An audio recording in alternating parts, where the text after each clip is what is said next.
বিড়ির পাতা সরবরাহের প্রতিশ্রুতি দিয়ে 2 কোটি টাকারও বেশি অর্থ আত্মসাৎ ও প্রতারণার অভিযোগে মহারাষ্ট্রের চন্দ্রপুর জেলা থেকে মুর্শিদাবাদের শামশেরগঞ্জ থানার পুলিশ মূল অভিযুক্তকে গ্রেপ্তার করেছে। অভিযুক্তের নাম রোশন রাজেশ্বর দুদে, বাড়ি গোদাহি এলাকা, সাউলি থানা, চন্দ্রপুর জেলা, মহারাষ্ট্র। বুধবার জঙ্গিপুর মহকুমা আদালতে তোলা হলে বিচারকের নির্দেশে ধৃতকে বর্তমানে পুলিশি হেফাজতের নির্দেশ দেওয়া হয়েছে। উল্লেখ্য, 2023 সালে ধুলিয়ান এলাকার কয়েকজন বিশিষ্ট বিড়ি ব্যবসায়ী সুলতান মিয়া, ইসমাইল হোসেন এবং কবিতা বিড়ির কর্ণধার বদিরুল হক সহ বেশ কয়েকজনের কাছ থেকে বিড়ির পাতা দেওয়ার নাম করে 2 কোটিরও বেশি টাকা নেওয়া হয়। টাকা নেওয়ার পর অভিযুক্তরা নির্দিষ্ট সময়ে বিড়ির পাতা সরবরাহ তো করেইনি, বরং দীর্ঘদিন ধরে নানাবিধ অজুহাতে ব্যবসায়ীদের হয়রানি করে। এমনকি বিড়ির পাতা আনতে গিয়ে ব্যবসায়ীদের উপর হামলার মতো ঘটনাও ঘটেছে বলে অভিযোগ। প্রতারিত ব্যবসায়ীরা বাধ্য হয়ে জঙ্গিপুর আদালতের দ্বারস্থ হন এবং মামলা দায়ের করেন। আদালতের নির্দেশেই শামশেরগঞ্জ থানার এই ঘটনার তদন্ত শুরু করে। পুলিশের পরবর্তী পদক্ষেপ, তথ্য প্রমাণ জোগাড় করে মহারাষ্ট্রে বিশেষ অভিযান চালায় শামশেরগঞ্জ থানার পুলিশ। এরপর মূল অভিযুক্তকে পাকড়াও করে। পুলিশের প্রাথমিক তদন্তে জানা গেছে, এই বিশাল প্রতারণা চক্রের সঙ্গে আরও অন্তত 2 জন ব্যক্তি জড়িয়ে রয়েছে। বর্তমানে পলাতক বাকি অভিযুক্তদের খোঁজে জোরদার তল্লাশি চালাচ্ছে পুলিশ। খুব শীঘ্রই পুরো চক্রটিকে আইনের আওতায় আনা হবে বলে তদন্তকারী আধিকারিকরা জানিয়েছেন। এই চাঞ্চল্যকর ঘটনার জেরে স্থানীয় বিড়ি ব্যবসায়ীদের মধ্যে ব্যাপক আলোড়ন সৃষ্টি হয়েছে। আমার ফার্ম থেকে প্রায় একটা চুক্তি হয় পাতা নেওয়ার জন্যে মহারাষ্ট্রে সাউলি থানায়। তাতে ওরা 3 ভাই আসে, আমার এখান থেকে এগ্রিমেন্ট, কোর্ট থেকে এগ্রিমেন্ট হয়।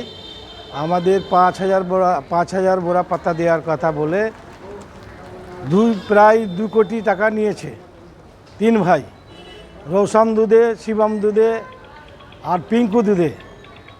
এখন কোর্ট থেকে অর্ডার হয়ে 3 ভাইকে অ্যারেস্ট করতে যাওয়ার পথে একজনকে পাই, বাকি 3 জন ফেরার আছে। রোশন দুদে ধরা পড়েছে। আমাদের শামশেরগঞ্জ থানার নেতৃত্বে আইসি তার পুলিশ বাহিনীকে পাঠিয়ে সন্দীপ বাবু, আমাদের এসআই, তাকে গ্রেপ্তার করে নিয়ে আসে এবং কোর্টে উঠায়। মহারাষ্ট্রের সাউলি থানা, বাড়ির এলাকা থেকেই গ্রেপ্তার করেছে। প্রায় 2 কোটি টাকা। আমরা 2-4 জনে 2 কোটি টাকার উপরে দেওয়া আছে অ্যাকাউন্টের মাধ্যমে। আমাদের এগ্রিমেন্ট হয় কোর্টে এগ্রিমেন্ট হয়, তারপরে ওকে অ্যাকাউন্টের মাধ্যমে আমরা টাকা দিই। পাতা দেয়নি, বরঞ্চ আমাদের লোকজনকে ওদের বাড়িতে যেতে গেলে মারধর করে হুমকি দিয়ে পাঠিয়ে দেয়। তখন আমরা বাধ্যতামূলক থানার দ্বারস্থ হই এবং কোর্টের দ্বারস্থ হই। মাননীয় কোর্ট আমাদের কোর্টের নির্দেশ অনুযায়ী পুলিশকে নির্দেশ দেন এবং শামশেরগঞ্জ থানার আইসি সাহেব নেতৃত্বে আমাদের এসআই সন্দীপ বাবু তার পুলিশ বাহিনীকে নিয়ে যেয়ে গ্রেপ্তার করে। শামশেরগঞ্জ থেকে গেছিল, প্রায় যেতে 2 দিন লাগলো। 3 দিন হলো অ্যারেস্ট হয়েছে।